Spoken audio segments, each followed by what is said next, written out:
What is it that you want to accomplish this year?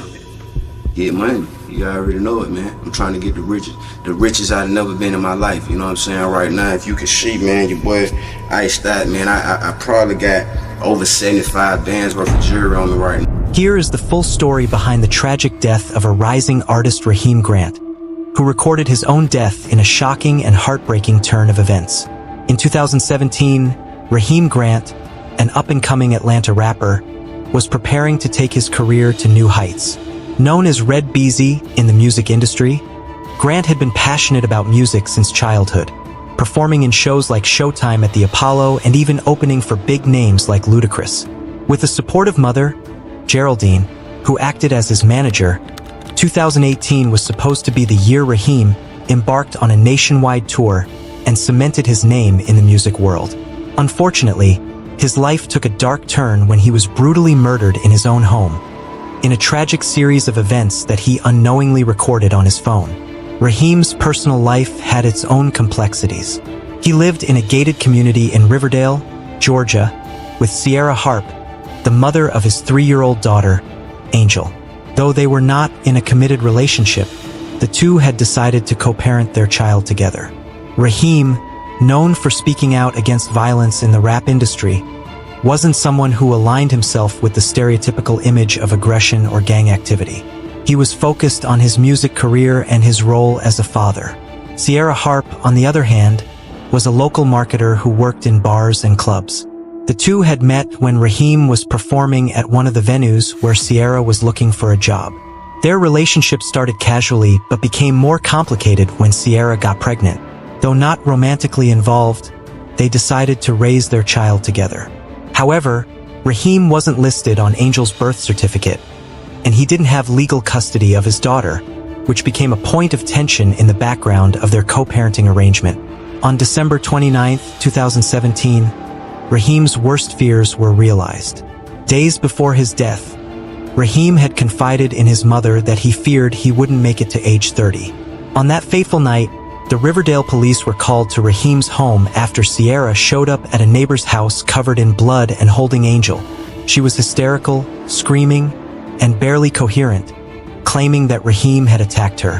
When the police arrived at the house, expecting to arrest Raheem, they instead found him dead, lying face down between the bedroom and the bathroom, with multiple gunshot wounds to his body and head. Initially, Sierra painted herself as the victim of an abusive partner. She claimed Raheem had been drinking heavily and was on Xanax, which made him violent. According to Sierra, a heated argument broke out, during which Raheem grabbed a knife and attacked her. Fearing for her life, she said she grabbed a firearm and shot him in self-defense. Her story, though chaotic, seemed believable at first, given her own injuries and frantic state. Investigators found a knife on the floor of the home, and a gun was later located in the neighbor's house. The firearm was registered to someone in Raheem's family, further complicating the narrative. However, Raheem's mother, Geraldine, insisted her son wasn't a violent man. She believed Sierra had been obsessed with Raheem, going so far as to say that Sierra had gotten pregnant to secure a place in his life and his growing success.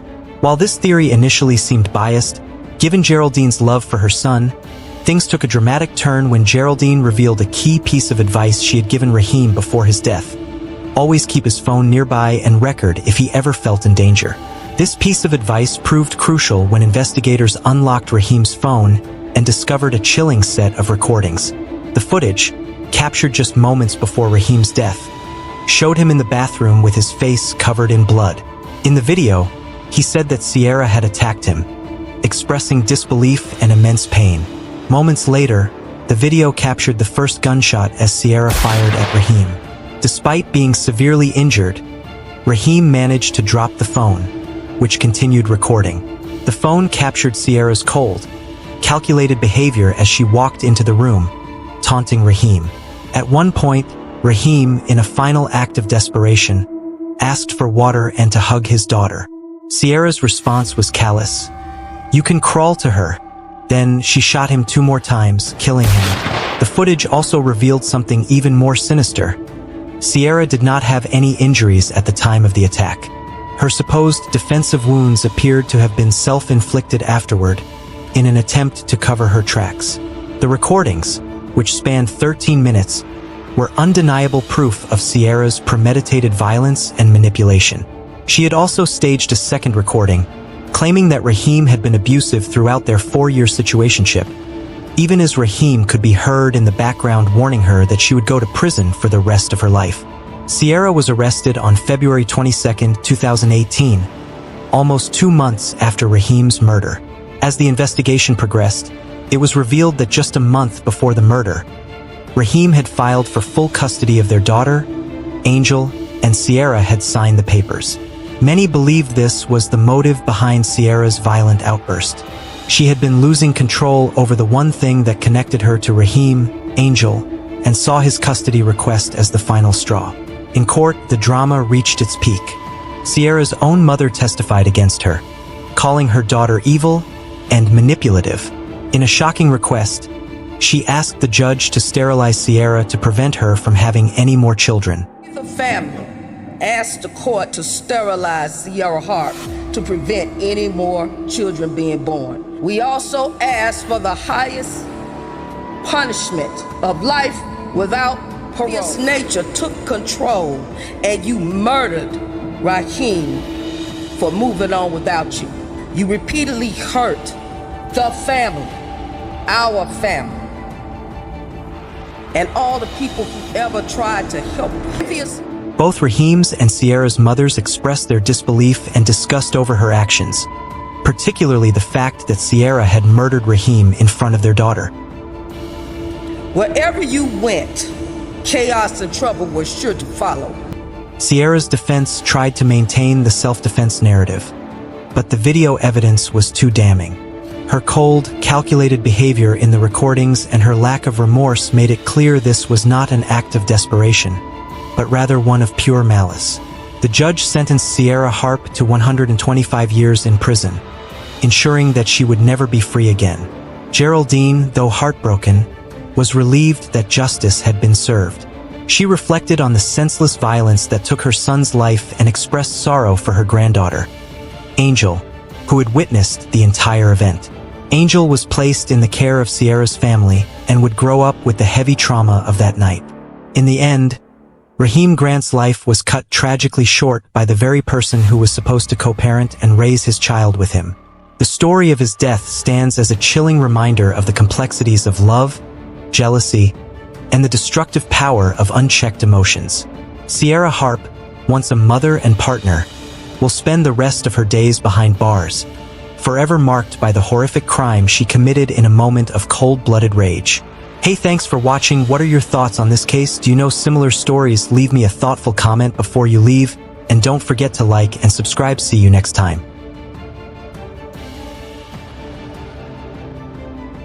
When's the last time we had sex in house? I don't care. It's been a month. I don't care. Why the do I need to be in this relationship? What do you give me, Anna? Nothing. When's the last time you pleased me? It's a no, it's a no. It's a no. This is the story of Ali Abulabin, a TikTok star whose life spiraled into a nightmare, culminating in a crime that shocked the nation. Ali Abulabin was born and raised in Virginia to Palestinian parents who had immigrated to the United States in search of better opportunities. From a young age, Ali showed a flair for performance. After graduating from high school, Ali pursued a career in entertainment, though it was a difficult path. It wasn't until the advent of TikTok that Ali found his niche. With the platform's short-form videos and massive audience, Ali's comedic impressions quickly gained popularity. By 2021, under the moniker Jin Kid, Ali had amassed nearly 1 million followers, becoming a recognizable figure in the social media world. In 2017, Ali met Anna, a beautiful and intelligent woman with a radiant smile that could light up a room. Anna was a native of San Diego, California, and had a reputation for her kindness and warmth. The two quickly fell in love, and their relationship moved rapidly.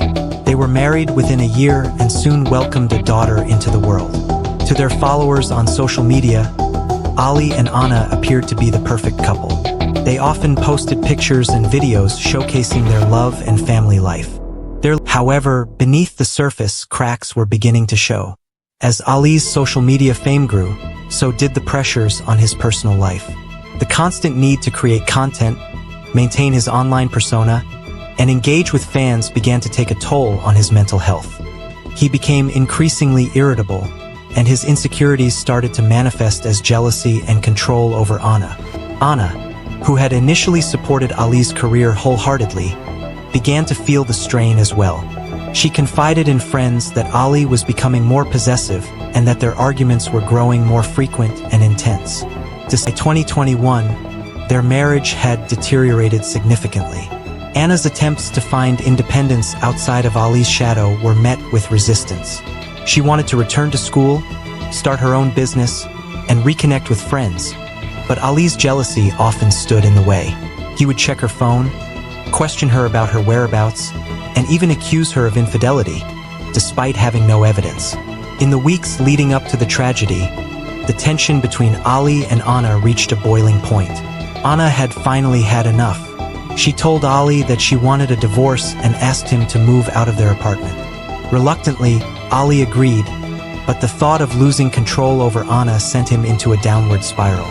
On October 18, 2021, he packed his belongings and moved into a hotel. Before leaving, Ali secretly kept a key to the apartment and installed a listening app on his daughter's iPad, which he left in the apartment. The app allowed him to monitor conversations in the apartment remotely, a chilling testament to his obsession with controlling Anna. October 21, 2021. While sitting in his hotel room, Ali activated the listening app on the iPad. To his horror, he heard Anna laughing and talking with another man. The man was Rayburn Cardenas Barron, a 29-year-old friend of Anna's. Although their conversation was innocent, Ali's jealousy clouded his judgment. He immediately assumed that Anna was cheating on him. Consumed by rage and despair, Ali grabbed his Glock 17 handgun, which he had legally purchased months earlier, and drove to the apartment. As he sped through the streets of San Diego, his mind raced with thoughts of betrayal and revenge. He couldn't let Anna leave him, not like this. When Ali arrived at the high-rise building, he parked his car and calmly walked to the elevator. He took the elevator to the 35th floor, where the apartment was located. Once there, he used his key to unlock the door. Inside the apartment, Anna and Rayburn were sitting in the living room, unaware of the impending danger. Ali entered the room, gun in hand. Without a word, he raised the gun and fired at Rayburn, hitting him in the neck. Rayburn collapsed to the floor, bleeding profusely. Anna screamed in terror, but Ali showed no mercy. He pointed the gun at her head and pulled the trigger. The bullet struck Anna in the forehead, killing her instantly. After the murders, Ali stood in the blood-soaked apartment, staring at the lifeless bodies of his wife and her friend. The Ali fled the scene. He wiped the gun clean, placed it in his waistband, and left the apartment. Ali then drove to his daughter's school, where he picked her up as if nothing had happened. He called his mother during the drive, confessing to the murders in a state of shock.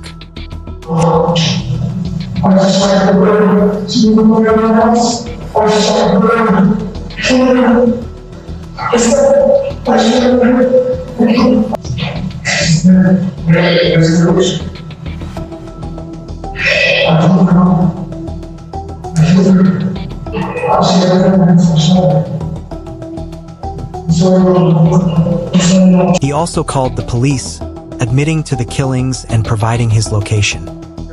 My wife and another man were, I found them dead on the couch. Okay, stand by. Please help my wife. Please help We're good. Okay, hold on, sir. Tell me what you saw when you went in there. I saw my wife on the couch. Put my wife together. I don't know who he is. I didn't know him. He's been in the grave. Ray? Okay, look. Your wife was shot in the face. Is that what you said? Yeah, the forehead. He had 2 or 3 bullets. Authorities quickly located his vehicle on Interstate 15 and arrested him without incident. When the police arrived at the apartment, they found a gruesome scene.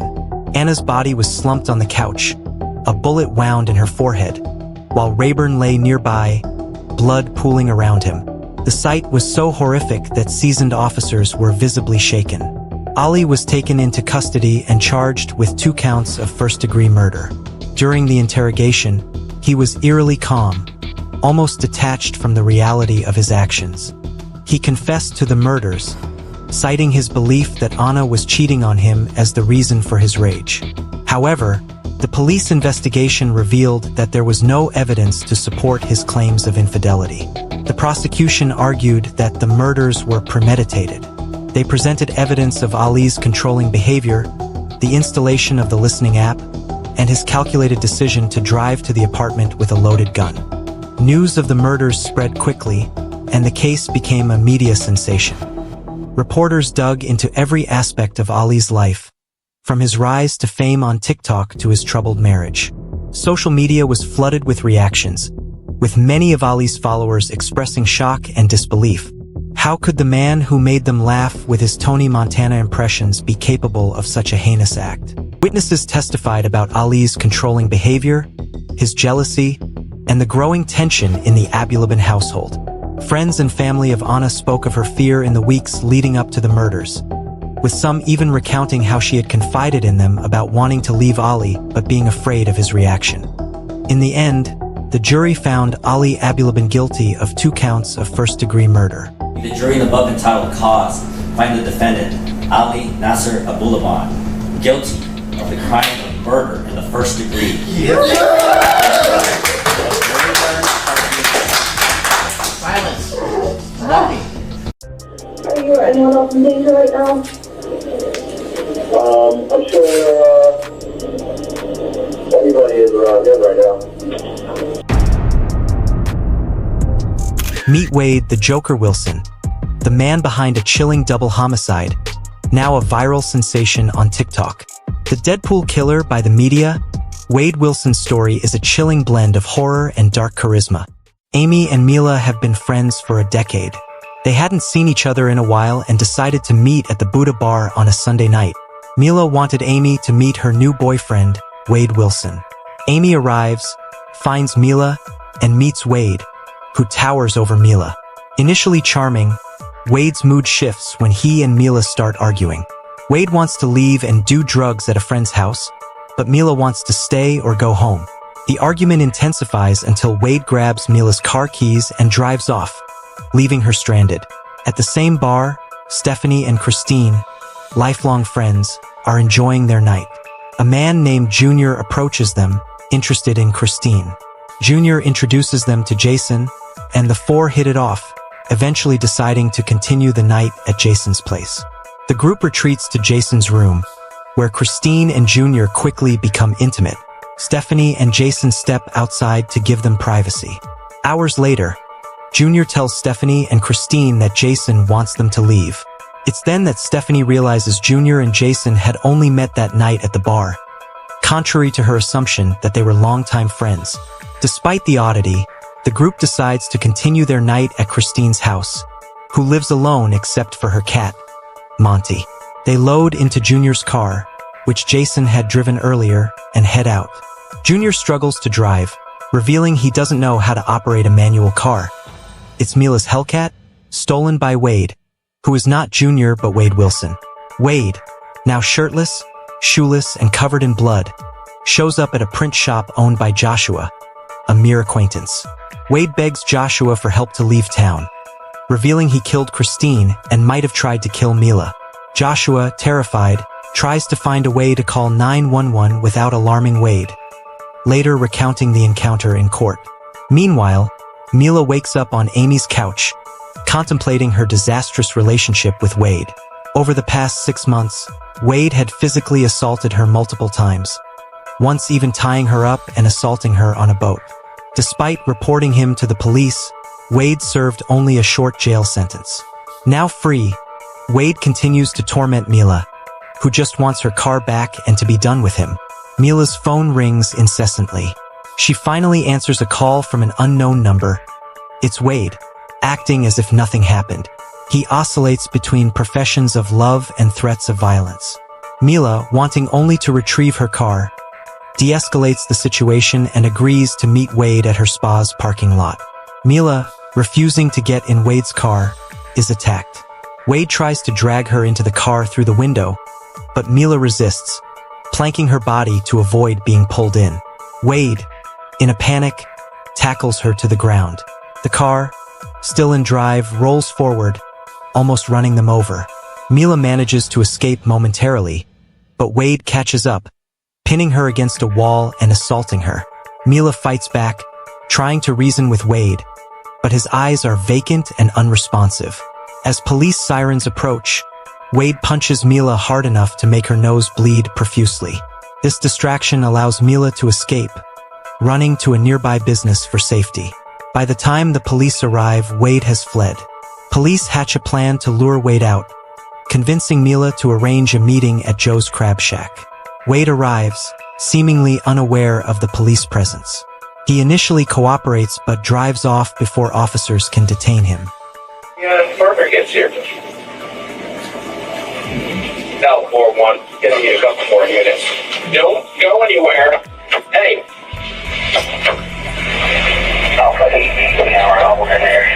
Shortly after, Joshua, the owner of a local print shop, calls 911, reporting that Wade had confessed to killing someone and was covered in blood. The police arrive too late, finding a black Nissan instead of Mila's Hellcat. The car belongs to Christine, a woman Wade met the night before.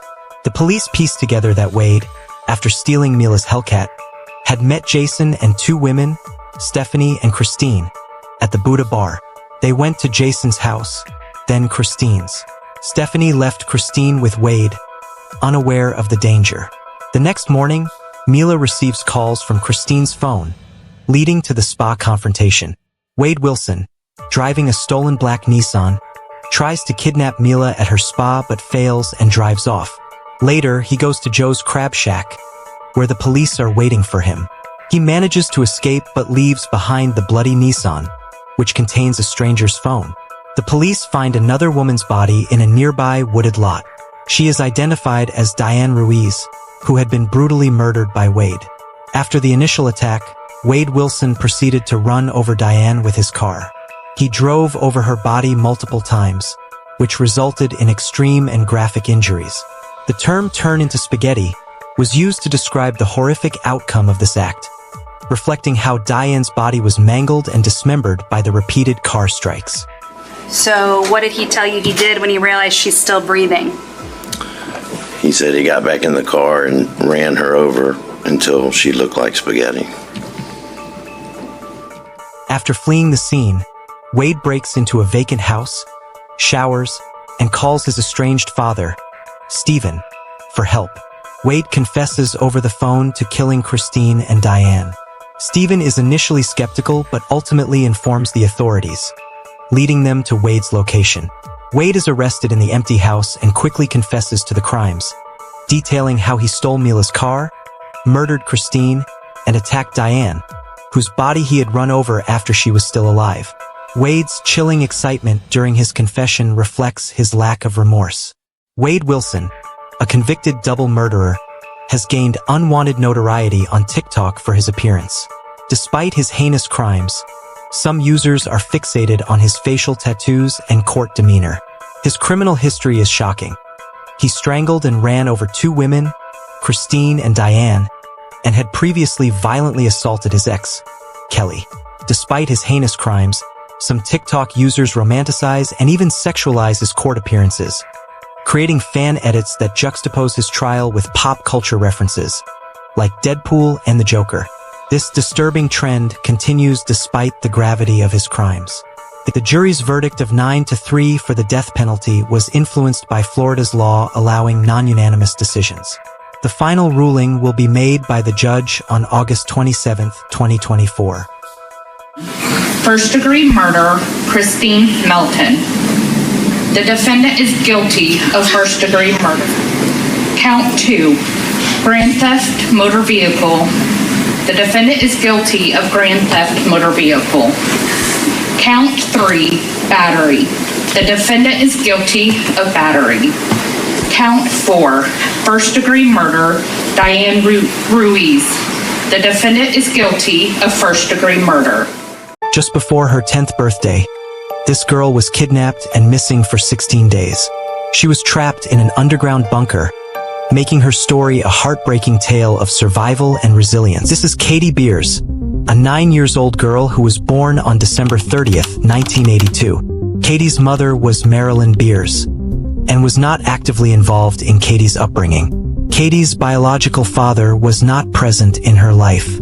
She had no meaningful relationship with him. Katie was living with her godmother, Linda Guillory, and her family in a small home in Bay Shore, Long Island, New York. Linda was supposed to be Katie's caregiver, but the household environment was abusive and neglectful. Linda's husband, Sal, had a history of sexual abuse toward Katie, adding to the traumatic environment she endured daily. John Esposito was a family friend and had a history of grooming Katie, giving her gifts, and showing her attention. On December 28, 1992, Katie vanished. She was last seen with John Esposito. Esposito claimed he took Katie to an amusement park, but they never returned. As days passed, fear and suspicion grew. The police launched an intense search. Visualize the frantic efforts. Officers combing through the neighborhood, search dogs sniffing through parks, and volunteers distributing missing person flyers. The media quickly picked up the story, broadcasting Katie's innocent face on television screens across the country. John Esposito, a man with a disturbing past and an obsession with young girls, soon became the prime suspect. Despite his initial claims of innocence, the story began to crumble under scrutiny. After 16 harrowing days, a breakthrough occurred. Esposito finally cracked and led the police to his home. There, beneath his house, they discovered a hidden dungeon. A cold, dark, soundproof room equipped with a small television, a few toys, and a makeshift bed. The visuals here would be chilling. The cramped, claustrophobic space where Katie was kept prisoner. Esposito told the whole story in the court after being guilty that on December 28, 1992, just 2 days before her 10th birthday, Katie Beers was enticed into John Esposito's home in Bay Shore, New York, under the guise of receiving birthday presents. Following a session of playing a video game in Esposito's bedroom, he then coerced her into an underground concrete bunker. The bunker, measuring 6 feet by 7 feet, lay beneath Esposito's garden, accessible through a 6-foot tunnel. Its entrance was concealed by a heavy 200-pound concrete trapdoor, hidden behind a removable bookcase in Esposito's office. Inside, there was a toilet and closed-circuit TV system. Within a soundproofed room the size of a coffin, Beers was chained, where Esposito later confessed he had built it specifically for her.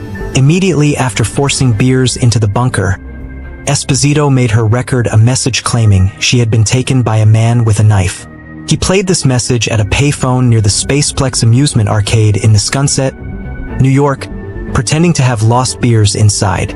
Police were alerted when she couldn't be found. Katie had endured unimaginable horror during her captivity.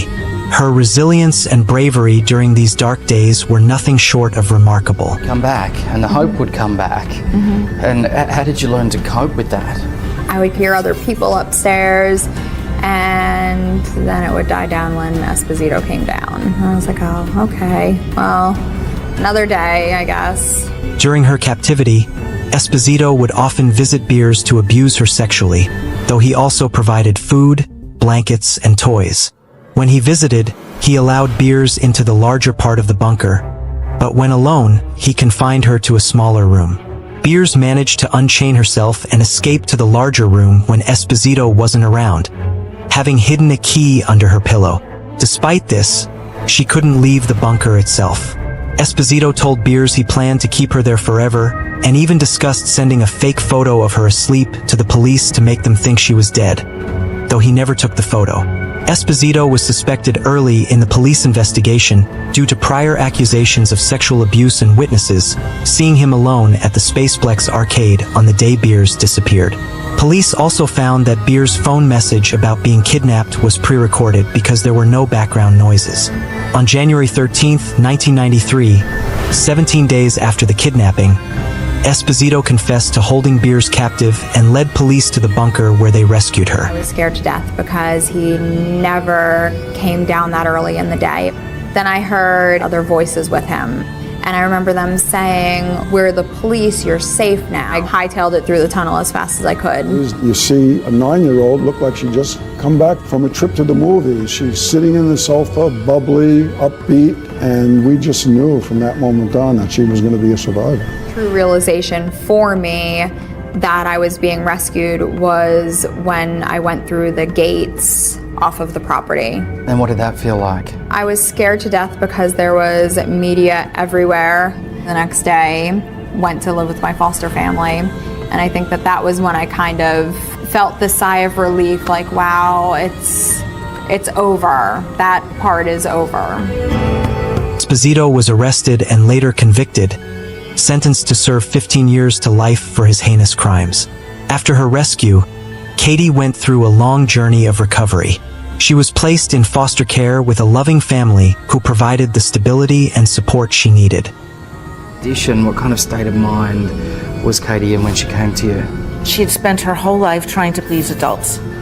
So she was upbeat in a way that I knew was just a defense mechanism. Today, Katie's story is not just one of heartbreak, but also of hope and the enduring human spirit. What does survival mean to you now when you look back on all that you've been through? Persevering, being able to not let your past hold you down. On May 15th, 2005, in the rural town of Coeur d'Alene, Idaho, Brenda Gruen, a loving mother of 3, was looking forward to spending a quiet evening with her children, 13-year-old Slade, 9-year-old Dylan, and 8-year-old Shasta, and her boyfriend, Mark McKenzie. As night fell, the tranquility of the Gruen household was about to be violently disrupted. Watching them from the shadows was a man named Joseph Edward Duncan III. Duncan, a convicted sex offender, had been stalking the family for days. As the family slept, Duncan made his move. He had meticulously planned the attack, bringing with him duct tape, zip ties, and a hammer. It was around midnight when Duncan, wearing gloves and a mask, crept silently into the house. Brenda and Mark were the first to be awakened by the intruder. My stepdad Mark had said, "We don't have money," because Mark had raised his voice. He had said, "Don't raise your voice or I'm gonna shoot you in the head." That scared me a lot. But before they could react, Duncan attacked them with the hammer. The sound of the brutal assault filled the house, waking Slade, who rushed to his mother's aid. But Duncan was relentless. He struck Slade down as well, leaving all 3 to die in a pool of blood. The house, once a place of warmth and love, was now a scene of horror. But Duncan wasn't done. He turned his attention to the younger children, Dylan and Shasta, who had been awoken by the noise. Terrified and confused, the siblings were powerless against the man who had just murdered their family. Do you remember much of that night, or is it just a blur? I remember it like it was yesterday. I can't stress enough how much, someone could not forget. Duncan bound their hands and forced them out of the house, into the darkness of the night. Duncan had planned the abduction carefully. He forced Dylan and Shasta into the back of his stolen red Jeep Cherokee and drove off, leaving behind the bloodied scene. The children were in shock, their minds struggling to comprehend what had just happened. They had been ripped from their home, their family brutally taken from them, and now they were at the mercy of a madman. Duncan drove for hours, taking the children far away from their home. He knew that law enforcement would soon be on his trail, but he had no intention of being caught. His plan was to keep the children alive for as long as he could, to fulfill his twisted desires before finally disposing of them. For weeks, Duncan moved the children from one remote location to another, mostly staying in isolated campsites in Montana. The children endured unimaginable suffering during this time, both physical and psychological. Duncan tortured them, forcing them to endure his depraved acts, all while keeping them in constant fear for their lives. He took more of his anger out on Dylan and was really mean to him. He would abuse him and then make me watch. And then if I cried, then he would abuse him worse. But through it all, Shasta showed an extraordinary resilience. Tried to comfort him, to reassure him that somehow they would survive. But as the days turned into weeks, the weight of their situation became unbearable. One of the most horrifying moments came when Duncan decided to kill Dylan. Duncan took them to a secluded campsite in the wilderness. Duncan led Dylan into the woods while Shasta was forced to watch. He tied Dylan to a tree, creating a horrifying scene that would forever haunt Shasta. With no mercy, Duncan took out a gun and shot Dylan in the head, killing him instantly. Came up to me and was crying. He said it was an accident. He didn't mean to. I didn't know what the first shot was, but I knew that the second time was on purpose. He said that he did it so that Dylan wouldn't have to feel pain. The trauma of witnessing her brother's murder left a deep emotional scar. But despite this, Shasta continued to find the strength to survive and eventually outsmart Duncan, leading to her eventual rescue. Would ask questions about his life, ask him about his family, and could I meet them one day? It was a conscious thing, like I need to make him think that I love him or that I want to be here with him. Shasta's goal was to create a connection with Duncan, making him feel understood and, in turn, less likely to harm her. Duncan, who thrived on control and manipulation, found himself drawn to the attention and perceived understanding that Shasta offered. Back in Coeur d'Alene, the discovery of the murders at the Gruen home sent shockwaves through the community. The bodies of Brenda, Mark, and Slade were found by authorities who had been alerted by concerned neighbors. The scene was one of the most gruesome they had ever encountered. We have a homicide scene with one adult male, one adult female, and one juvenile male. Our main concern right now are the two children we cannot find. The news spread quickly, and soon the entire country was gripped by the story. The media descended upon Coeur d'Alene, turning the quiet town into a center of national attention.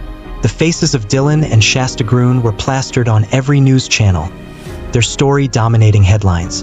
The FBI launched a massive manhunt, coordinating with local and state law enforcement to search for the missing children and their abductor.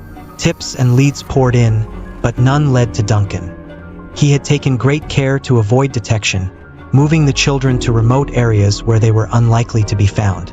The search efforts grew more desperate with each passing day, as the hope of finding Dylan and Shasta alive began to fade. During this time, Shasta's biological father, Steve Gruen, was living a nightmare. He had been separated from Brenda for some time, but he remained close to his children. When he learned of the murders and the abduction, he was devastated.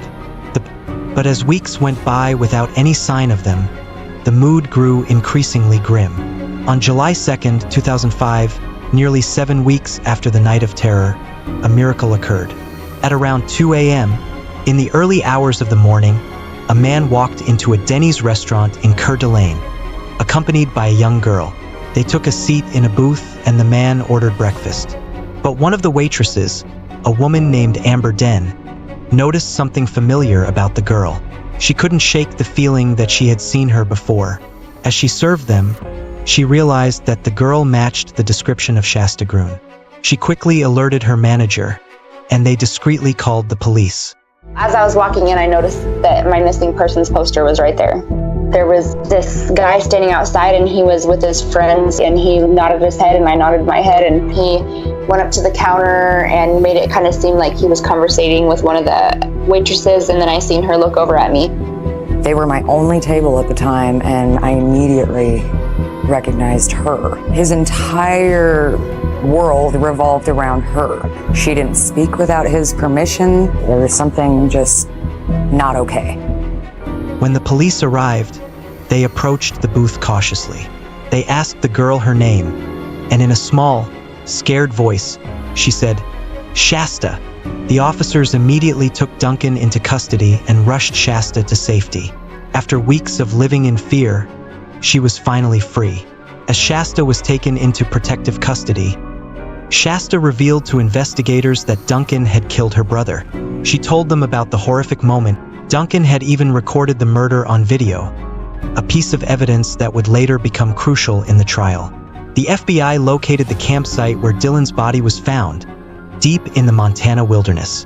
The discovery confirmed Shasta's account, and Joseph Edward Duncan III was charged with multiple counts of murder, kidnapping, and sexual assault. The evidence against him was overwhelming, and the case quickly became one of the most high-profile criminal trials in the country. The trial was an emotional ordeal for everyone involved, especially Shasta, who had to relive the horrors she had experienced. Duncan was ultimately convicted and sentenced to death. His crimes were so heinous that there was little doubt about the appropriateness of the sentence. In the years following her rescue, Shasta Gruen faced the daunting task of rebuilding her life. The trauma she endured left deep emotional scars, and she struggled with the memories of what had happened. But with the support of her father, Steve Gruen, and a team of therapists, she began the slow process of healing. Shasta's story touched the hearts of many, and she became a symbol of resilience and survival. Joseph Edward Duncan III remained on death row for years, but in 2021, he was diagnosed with terminal brain cancer. In March 2021, he died in prison, never having faced execution for his